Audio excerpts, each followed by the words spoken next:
Last year, Chinese smartphone maker Huawei gave us a list of its devices that were to be updated to EMUI 8.0. Based on Android 8.0 Oreo, but it was quite short. Only the P10, P10 Plus, Mate 9, and Mate 9 Pro were on it. Now it seems that was just the preliminary list, since the company is already working on bringing the new software version to the even older P9 and P9 Plus. The news comes straight from a Huawei product manager, posting on its forums in China. There's no release timeline mentioned, only that the update will be made available at some point. Currently the team is busy adapting the software to the P9 and P9 Plus.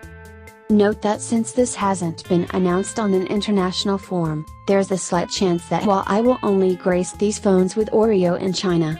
We're hoping it doesn't forget about its sizable customer base in other countries, though. What's your take on this? Do share your views via comment section below. And like always, do not forget to like and share this video and subscribe this channel.